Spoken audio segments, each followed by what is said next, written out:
미국 뉴욕에 있는 리디머 처치를 창설한 팀 켈러 목사님이 생전에 쓴 인생의 베이직한 그런 세 가지가 탄생, 결혼, 죽음 이렇게 되어 있습니다.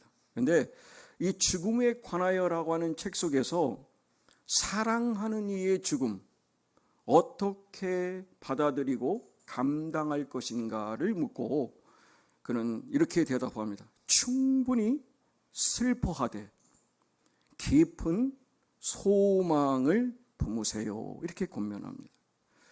오늘 본문의 데살로니가전서 4장에 보면 본인이 죽음을 경험하는 경우나 또 함께하는 공동체에 사랑하는 사람이 죽음을 맞이했을 때 어떻게 그것을 수용할 것인가라는 부분을 바울 사도는 명확하게 말씀하고 있습니다. 오늘 말씀을 보시면은 소망을 가지지 못한 그런 믿지 않는 사람들과 달리 우리는 소망을 가지고 있기 때문에 그들처럼 그냥 무작정 무대포로 슬퍼해서만은 안 된다는 얘기를 합니다. 이중부정을 쓰고 있습니다. 그러니까 한마디로 말씀드리면 하늘 소망을 가지고 깊이 슬퍼하는 것, 이게 바로 성경에서 말씀하는 사랑하는 이의 죽음에 대한 바른 자세라는 것이죠. 그러니까 단지 슬퍼하지 말고 소망만 품어라. 소망 따위는 없으니까 그냥 급히 슬피 울라 이렇게 말씀하고 있지 않다는 것이죠. 우리는 분명히 성경을 통해서 우리가 어떤 자세를 가질 것인가를 오늘 본문을 통해서 나누려고 하는데, 이 팀 켈러는 우선적으로 얘기한 게 슬픔을 애써 억누르지 말라고 권면합니다. 그러니까 참아내려고 애를 쓰는 것, 그것이 하나님의 뜻이 아니라는 거죠. 그러니까 이 보면 슬퍼하는 게 옳은데, 그런데 꼭 기억하셔야 될 것은 이 슬픔을 그대로 나 안에 방치하게 되면, 그대로 두게 되면 그것이 독소가 된다는 거예요. 그래서 내 자신의 삶에 부정적인 영향을 미칠 수 있기 때문에 소망을 가미하지 않으면 이겨낼 수 없음을 사도 바울은 얘기합니다. 왜냐하면 마음이 점점 굳어진다는 거예요. 그리고 삶이 어두워지고 기쁨을 빼앗기는 그런 과정이 되기 때문에 오늘 저는 요한복음 11장에 나와 있는 내용을 통해서 여러분과 나누려고 하는데, 유가족인 마리아와 마르다가 그 오빠를 묻어놓고 그 피통한 가운데 있는 그런 상태에서 예수님이 오셨습니다. 근데 예수님이 오셨을 때 예수님이 첫 번째 하신 말이 이를 악물고 머리 그냥 빳빳이 들고 마음 단단히 먹어야 된다 이런 말씀 안 하셨어요. 성경에 보니까 그 유가족인 그 자매들을 향하여 예수님이 하신 말씀은 Jesus wept예요. 예수께서 우셨다 그렇게 되어 있습니다. 예수님은 그 당시에 잠시 후면 나사로를 살리시거든요. 살릴 걸 아시잖아요. 그러니까 세상 사람들과 다르게 예수님은 슬며시 미소를 지으며 이런 생각을 하실 수도 있지 않겠어요?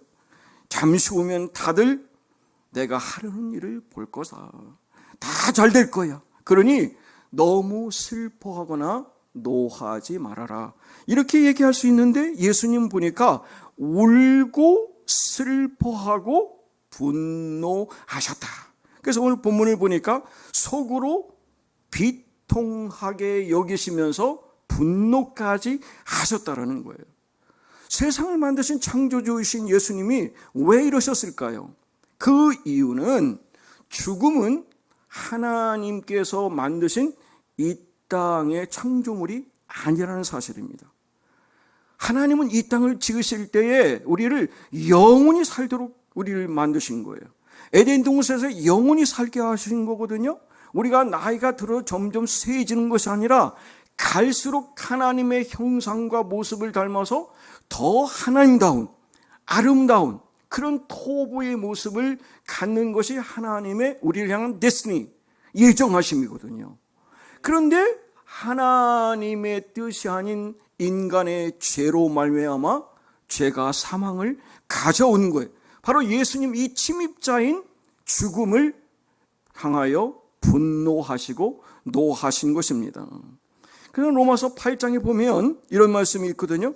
모든 피조물이 다 탄식하는데요, 세상에 있는 만물도 탄식하고 하나님의 자녀된 우리 백성들도 탄식하는데 함께 해산의 고통을 겪고 있다는 거예요.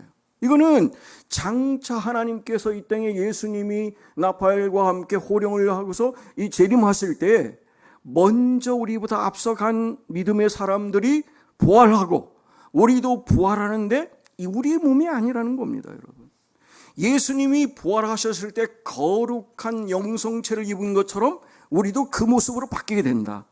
그때는 거룩한 몸을 입기 때문에 영원한 그런 역사를 쓸 수 있는데, 하나님의 아들 예수 그리스도는 바로 이 원수 마귀를 통해서 가져온 사망에 대한 이 괴물 앞에 눈물을 흘리신 것입니다. 그러니까 만약에 우리가 믿음의 사람이다 해가지고 꾹 참고 죽음에 대해서 눈물을 흘리지 않는다면 그거는 성서적인 건 아닙니다. 올바른 것은 아닙니다. 이런 말이 있어요. 이제 고인은 주님과 함께 있으니 모든 것이 합력해 선을 이루시니 슬퍼할 필요가 없다. 물론 보고 싶겠지만 고인은 하늘나라에 있습니다라고 많은 목회자들이 얘기를 합니다.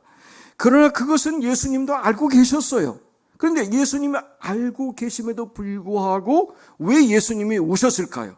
왜 분해서 슬퍼하셨을까요? 그는 하나님이 원하시는 죽음은 이 땅에 원하시는 게 아니기 때문에 그 악에 대한 예수님께서는 분노로 표현을 하신 것입니다. 일리아드에 보면 나오는 한 예를 들어보겠습니다. 헥토로라는 사람이 죽었는데 그 아버지에게 아킬레스가 얘기를 합니다. 견디세요 이래요. 그리고 아들 때문에 슬퍼해야 아무것도 나올 게 없어 이렇게 얘기를 합니다. 이거는 현대에 있는 회론자들이 얘기하는 거예요. 죽음은 끝이라는 거죠. 그뿐이라는 거예요. 그러니까 슬퍼한다고 달라지지 않는데 굳이 슬퍼할 필요가 뭐 있냐. 그리고 우리 인생이 이 땅의 식물이나 이런 것들이 다 썩으면 그것이 많은 재료가 되는 것처럼 마찬가지다. 우리는 여러분 질량불변의 법칙에 따라서 우리가 죽어도 이 땅의 어떤가 우주행간의 일부로서 역할을 감당한다는 말로 많은 사람을 합리화를 합니다. 그런데 그리스도인 철학자인 피터 그랩트라는 사람이 이런 얘기를 해요. 자기 친구 부부 이야기를 하는데 믿지 않는 사람인데요, 7살 난 아들이 있어요, 이분이. 그런데 그의 사촌이 4살밖에 안 됐는데 그 아이가 안타깝게도 4살에 죽어버렸어요. 그러니까 7살 난 아이 입장에서 볼 때는 자기 사촌 동생이 4살에 죽었으니까 얼마나 황당할 거예요. 그런 상황인데 그 아이를 이렇게 앉혀놓고 그 부모가 이제 얘기를 합니다. 알고 보면 죽음이라는 게 지극히 자연스러운 일이다. 그러면서 아들을 도와주기 위해서 지극히 자연스러우니까 죽는 거 너 이해되지? 이렇게 물어봤어요. 그렇게 대답하면서 하는 얘기가, 죽으면 내 몸이 흙으로 돌아가 땅을 거름지게 하고 덕분에 다른 생물이 자라지 않냐. 그리고 라이언 킹에서 너 그거 봤지? 이 얘기를 들은 7살 아이가 하는 말이 그래요. 나는 내 사촌동생 그 애가 필요가 되는 게 싫어 하면서 소리치고 나갔습니다. 성경은, 예수님은 이 7살 난 어린아이를 더 바르게 본다는 사실이에요. 왜냐하면 슬퍼했지 않습니까?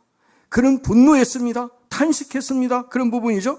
그러니까 죽음은 정상이 아니고 본연의 상태가 아니기 때문에, 하나님이 지으신 상태는 죽음이 없기 때문에 바로 이 어린아이의 이 모습을 성경에서는 더 옳다고 인정한다는 것이죠.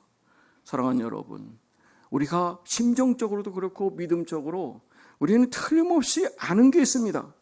나무와 풀이 우리와 같지 않잖아요, 여러분. 우리 인간은 영원토록 살기 위해서 하나님이 창조하셨거든요. 그렇기 때문에 우리는 죽음에 대해서 슬퍼할 수밖에 없습니다. 탄식할 수밖에 없어요. 그래서 저는 입관하고 장례할 때 마음껏 우시라고 그래요. 아무리 그분이 이 땅에서 훌륭하게 사셨고 존경받는 해도 내 사랑하는 남편, 내 사랑하는 아버지를 잃고 거기에서 감정을 컨트롤할 수 있다는 건 비정상이에요, 여러분. 그러니까 마음껏 우는 거죠. 그래서 저는 그때 마음껏 우시라고 그래요. 그러니까 저도 많이 눈물 흘립니다. 절제를 해서 그렇지 많이 눈물을 흘리거든요. 우리는 그냥 한낱 쓰러지는 그런 존재가 아니라 하나님께서 우리를 영원히 살도록 했기 때문에 그 슬픔은 감당할 수 있는 슬픔이기 때문에 이 헤어진 슬픔에 대한 그 통곡하는 것. 그래서 예수님 뭐라고 해? 울어야 된다는 거예요. 로마서 12장 15절에 뭐라고 하냐면 우는 자들과 함께 울라. 그러니까 여러분 장례식장에 가시면 같이 우시는 거예요. 함께 울 수 있는 거예요. 그게 여러분 함께하는 공동체 아닙니까? 주님께서도 함께 울라고 그런 말씀하셨잖아요. 그만큼 우리 앞에 울 만한 일이 많다는 것이죠. 그러나 슬퍼하는 게 분명히 옳음에도 불구하고 우리 슬픔에는 또한 소망이 있어야 한다는 말씀을 하는 거죠. 말씀드린 것처럼 이거 여러분 그 슬픔만 가지면 이것이 심리학적 우리를 쓴 뿌리를 갖다 주고 그게 아픔이 되고 그러기 때문에 그것은 옳지 않은, 그렇기 때문에 믿는 사람으로서 우리에게 하나님께서 주시는 것이 충분히 슬퍼하되 하늘 소망을 가지고 천국을 소망을 가지고 부활의 소망을 가지고 그것을 이겨낼 수 있는 것이 하나님이 원하시는 뜻인 줄 믿습니다. 바로 그런 부분인 거예요. 그러니까 예수님 오늘 이렇게 말씀하신 것도 그렇거든요. 예수님이 이 일을 하시고 난 뒤에 어떤 일이 있습니까? 많은 제사장들이나 이런 사람들이 예수를 죽이려고 합니다. 더 이제는 죽여봐야 되겠다는 그런 얘기를 하거든요. 근데 우리는 꼭 기억하셔야 되는데 예수님이 그 일로 죽으셨습니다. 실질적으로. 그 죽으심으로 말미암아 우리에게는 부활의 영생이 다시 우리를 살릴 수 있는 놀라운 비밀이 된 줄 믿습니다. 예수님의 죽으심 덕분에 우리는 죄와 사망에서 해방됐기 때문에 예수님의 부활에 우리가 동참할 수 있다. 그래서 여러분 로마서 6장에 보면 그러거든. 우리가 그리스도와 함께 죽었으면 그리스도와 함께 다시 살아날 것을 믿습니다. 그랬어요. 그러면서 우리는 그리스도께서 죽은 사람들 가운데 살아나셔서 다시는 죽지 않으시며 다시는 죽음이 그를 지배하지 못한다는 것을 안다. 그래서 오늘 말씀하잖아요. 잔다라고 표현하고 있습니다. 이병주 장로는 지금 주무시고 계신 거예요. 왜요? 잔다는 건 반드시 다시 일어난다는 거잖아요.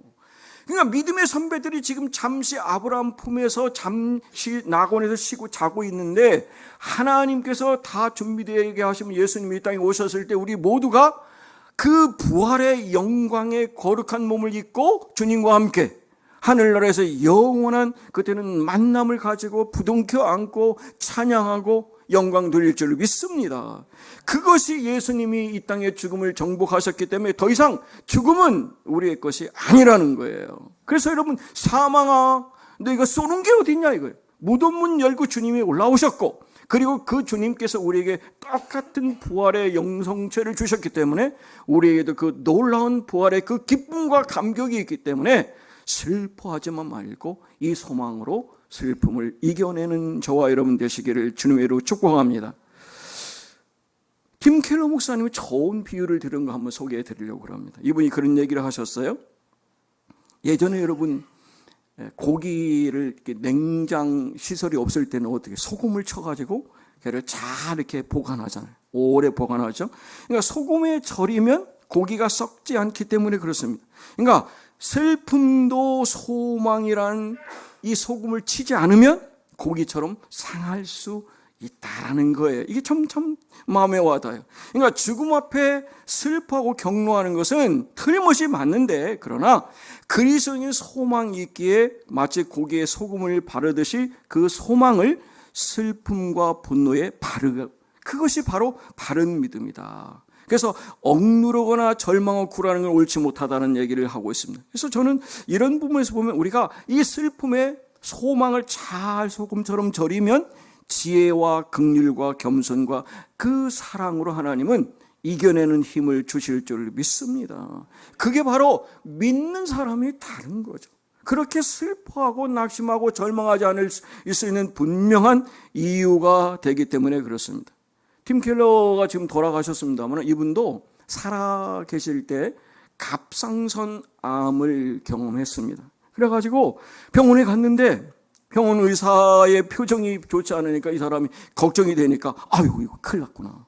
죽을 수도 있으려나? 이런 염려를 한 거예요. 그런데 하나님의 은혜로 이 치료를 받고 완전히 완쾌를 경험하게 되는. 근데 이분이 그런 얘기해서 저 와닿는데 그전에는 여러분 하나님은 소망의 주님이기 때문에 이겨내실 수 있습니다 하는 얘기를 당당하게 했다는 거야. 그런데 자기가 갑상선암으로 그런 상황이 됐을 때는 그 말이 잘 안 나오더래. 그래서 제가 그랬잖아요. 저 위암 수술하고 그랬더니 그럼 위암 별것도 아닌 걸 가지고 제가 항상 뭐라고 했다고요? 네가 한번 걸려봐라. 그럼 곧다운 말을 할 수 있나? 절대 이게 팀 켈러가 자기 스스로 그전엔 막 그렇게 선포를 했는데 자기가 갑상선암에 걸렸을 때는 그 말이 쉽게 안 나오더라는 얘기예요. 그 소망을 붙들고 끝까지 가는 게 쉽지 않았음을 진솔하게 고백하는 거예요. 오늘 본문을 통해서 보게 되면 제가 좀 짧게 나누려고 하는데요. 왜 우리가 그리스도인이 죽음 앞에서 이렇게 소망을 누리는 게 중요한가를 나누려고 하는데요. 이 소망의 첫째는 인격적이라는 거예요. 여러분 내세가 존재하죠. 이건 다른 종교도 다 알아요. 그렇지 않습니까? 그런데 문제는 한 인격체로서의 우리의 이 의식은 소실된다는 거예요. 그리고 그거는 어차피 환영이라는 거예요. 귀신이라는 말도 쓰고 그러죠. 환영일 뿐 그 개체성의 인격은 다 소멸되고 만다는 것이죠. 그러니까 마치 바다에 가면 그 물방울이 그냥 딱 거기에 그냥 일부가 되는 것처럼 그냥 하나의 정령에 지나지 않는다. 그래서 너와 내가 없이 그냥 우주의 일부일 뿐이다 라고 하는 것이 세상의 관점입니다. 그런데 오늘 본문을 보면 사도 바울은 주님께서 호령과 천사장의 소리와 하나님의 나팔 소리를 치니 하늘로부터 강림하셨을 때 그리스도 안에서 먼저 잠자고 있는 우리의 믿음의 선배들이 일어나고 그리고 그 후에 우리도 함께 일어날 수 있다라는 이 부분을 통해서 하시는 말씀이 그렇게 해서 우리가 하나님과 함께 예수님과 함께 영원히 하늘나라를 살 수 있다. 할렐루야. 이게 하나님이 오늘 우리에게 주신 당당함입니다. 근데 이게 오늘 그 말씀을 통해서 그렇기 때문에 이런 말로 서로 위안을 삼고 위로를 받아야 된다. 우리 유가족 여러분이 그런 믿음 가운데 서시기를 주님의 이름으로 축복합니다. 그러니까 함께란 말이 3번이나 반복되거든요. 그러니까 사별했던 내 남편, 내 부모님과 영원히 함께 있겠다는 말씀하고 계시고 주님과 영원히 함께 있을 수 있다. 이게 여러분 하늘나라에서 우리에게 보장된 성령이 도장 꽝 찍고 하늘나라까지 인도하시는 역사인 줄 믿습니다. 이게 바로 인격적인 관계를 통해서 우리에게 허상의 이야기가 아니라 실질적인 팩트로서 우리에게 보여주시는 말씀이라는 거예요. 이런 말이 제 같아요. 이 땅의 사랑의 관계는 이렇게 여러분 관이 있을 때 이게 관이 많이 막혀 있으면 그게 물이 잘 안 흐르잖아요. 기도하실 때 그러지 않아요? 기도가 왜 이렇게 안 되는 거야? 기도의 관이 꽉꽉 막혀서 그래. 기도를 많이 해보세요. 그러면 하나님, 그럼 벌써 하나님이 왜 그러냐 이렇게 제 심정에 그럼 그때 확 뚫려져 있기 때문에 그래요. 10초 30초도 안 가서 그분과 이게 소통의 관계를 만들거든요. 그게 여러분 기도의 저는 최고의 축복이라고 생각하고 제가 사는데요. 바로 이 얘기가 좀 와닿아요. 그러니까 실질적으로 물이 잘 소통이 안 되는 거예요. 관이 막혀서. 그게 이 땅의 사랑인데 그러나 하나님은 우리에게 그 영원한 하늘나라에서는 더 이상 막히지 않은 막 콱콱콱 흐르는 그런 놀라운 사랑으로 우리를 채워주시기 때문에 더 이상 두려워할 이유가 없고 염려할 이유가 없다라는 말씀인 것이죠.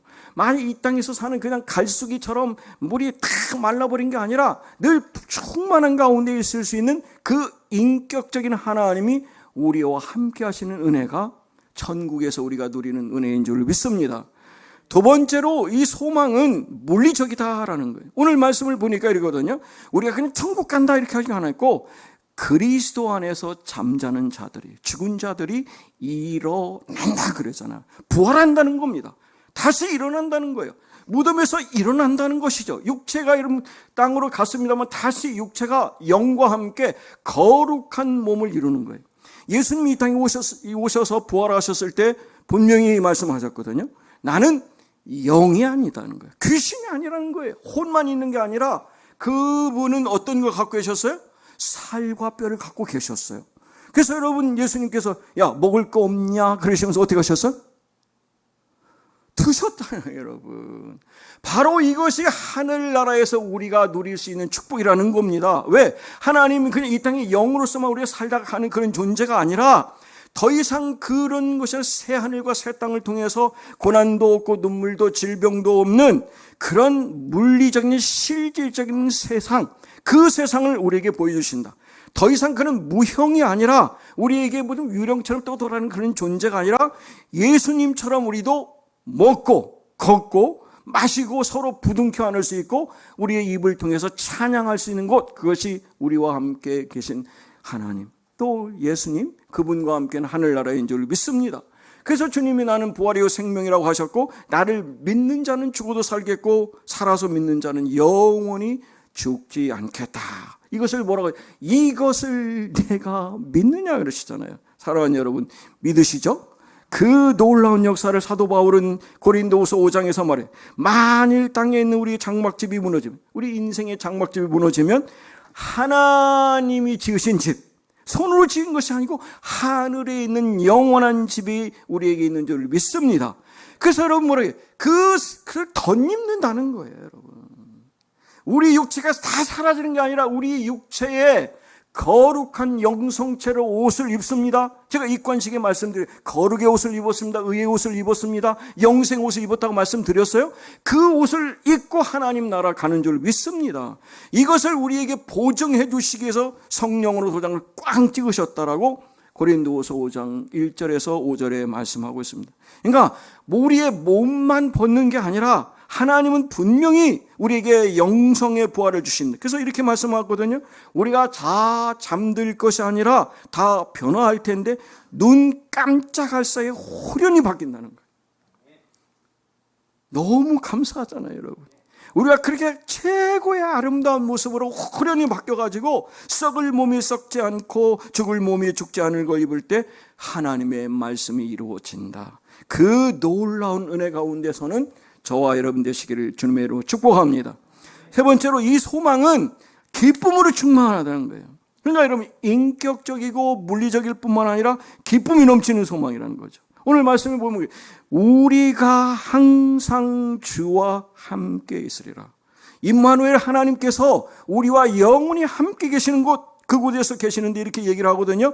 주님과 얼굴을 직접 마주보고 그분과 교감할 수 있는, 사랑하는 남편과 깊은 교감을 나누는 것처럼 하나님과 영적인 교감을 실제로 할 수 있는 곳, 그곳이 부활 소망의 하늘나라인 줄 믿습니다. 그래서 사도 바울은 고린도서 13장에 얘기하길 그랬어요. 우리가 지금은 거울을 보는 것처럼 희미하게 보인다. 예전에 구리 청동 거울은 희미하게 보이잖아요. 지금 같은 거울이 아니잖아요. 그런데 그때에는 주님을 얼굴과 얼굴을 대하여 볼 것이고, 지금은 내가 부분적으로 알지만 그때는 주께서 나를 아신 것 같이 나는 내가 온전히 알게 된다. 이 놀라운 것이 팩트, 실제고 그것이 하나님 우리에게 주시는 소망이라고 말씀하고 있습니다. 그래서 우리는 완전히 변화되고 하나님의 놀라운 거룩한 영광을 보는 거죠. 모세가 살면서 그는 어떤 꿈을 꿨냐면, 하나님과 영적인 소통을 통해서 그분을 깊이 만나는 기쁨을 누리기 위해서 하나님 얼굴 좀 보여주세요 그랬어요. 그랬을 때 하나님이 보여주셨나요? 안 보여주셨나요? 보여주셨어요. 그런데 분명히 말씀하세요. 내가 너에게 나의 얼굴을 보이지 않는다. 왜? 나를 본 사람은 아무도 살 수 없기 때문이다. 그래서 모세에게 보여주시는 어떻게? 다 지나가면서 그냥 뒷모습 등만 보여주신 거거든요. 자, 그러나 오늘 우리는 어때요?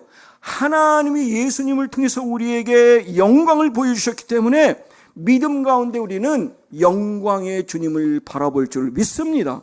그리고 장차 하늘나라에서는 우리가 눈으로 실제 그분과 만나고 그분과의 이 가까운 거리에서 소통하며 나라가 살 수 있는 그 임재, 실제를 경험할 수 있는 것, 그것이 우리가 가는 하늘나라.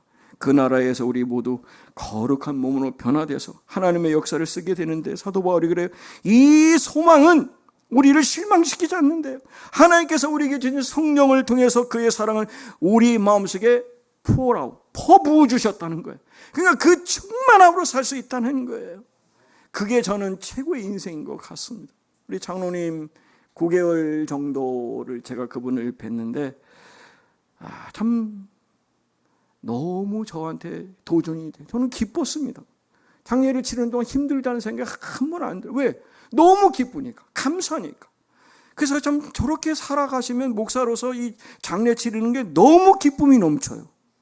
그리고 부러워요. 나도 그렇게 가면 좋겠다. 그렇게 우리 다음 분들을 잘 모셔야 되겠다. 한 분한테 제가 그런 얘기를 해야 돼.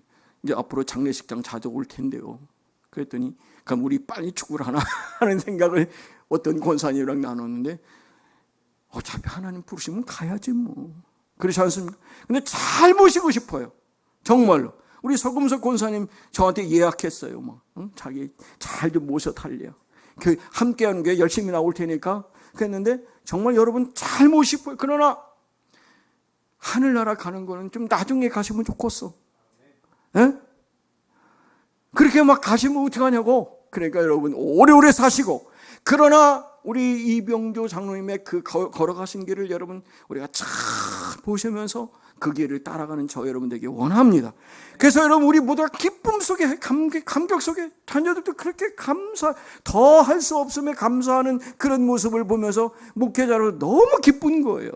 여러분 그렇게 살아가십시다. 그게 하나님 오늘 우리에게 주신 놀라운 축복이에요. 그래서 여러분 사도 바울도 그랬고 다윗도 이렇게 고백했는데 나는 당당하게 주님의 얼굴을 뵙겠습니다. 깨어나서 주님의 모습을 배울 때에 주님과 함께 있는 것만으로 내 기쁨이 충만할 것입니다. 할렐루야. 이게 하늘나라에서 하나님을 바라보는 믿음의 사람입니다. 계시록 7장 17절인데요. 이는 보좌 가운데 계신 어린 양이 그들의 목자가 되사 생명수 샘으로 인도하시고 하나님께서 그들의 눈에서 모든 눈물을 씻어 주실 것이다. 아멘. 그게 새하늘과 새 땅에서 우리가 하나님의 자녀로서 영광의 자유를 누리게 되는 거죠. 그래서 여러분 그 놀라운 열린 천국문 들어가서 세상 점을 다 내려놓고 빛난 멸류관 받아 쓰고 주와 함께 길이 사는 그 모든 기쁨 속에 살아가는 저 여러분 되시기를 원합니다. 오늘 14절 보면 이렇게 말씀하고 계시거든요. 우리가 예수께서 죽으셨다가 다시 살아나심을 믿을진데 이와 같이 예수 안에서 자는 자들도 하나님이 그와 함께 데리고 오신다. 여러분 우리가 죄에서 해방을 받았습니다. 그래서 하나님의 사람이 됐거든요. 그럼 우리는 영원한 생명만이 우리에게 있습니다.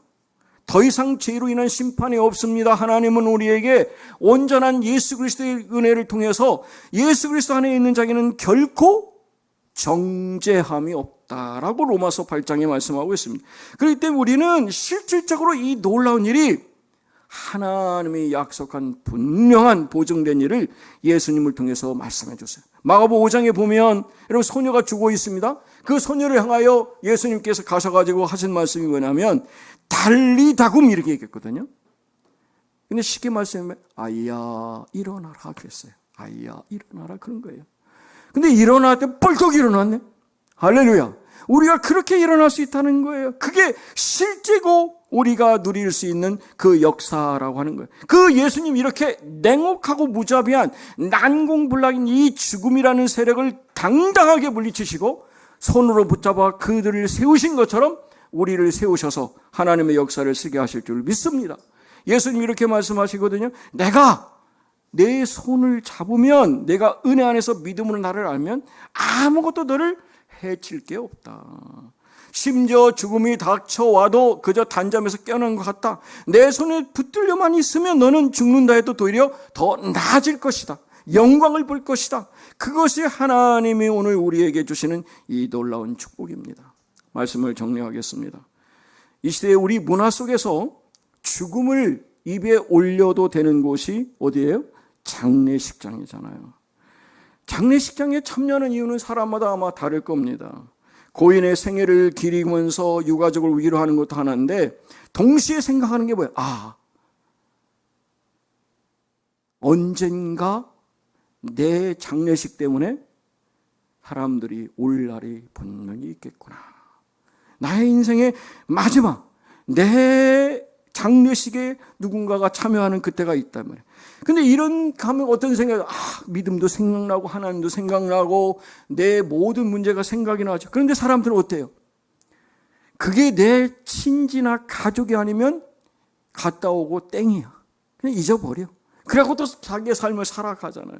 그러나 여러분, 천국 환송 예배 영교식은 어때요?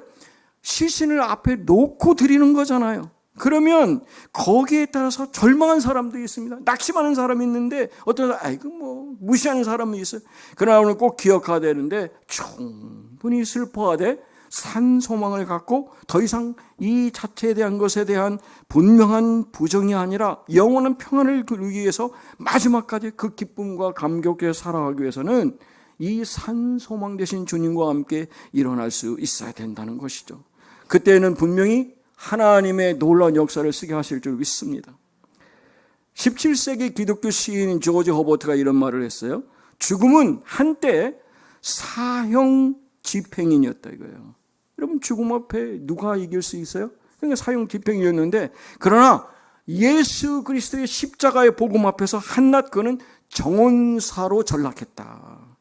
그러니까 무슨 말씀이냐면, 한때는 우리의 숨통을 끊을 만큼 강력한 힘이 사망이었는데, 이제는 죽음이 할 수 있는 게 우리를 하나님의 땅에 심어서 그 아름다운 꽃을 피어나게 하는 정언사밖에 되지 않는다는 거죠. 우리가 그렇게 하나님의 놀라운 은혜 속에 있는 거예요.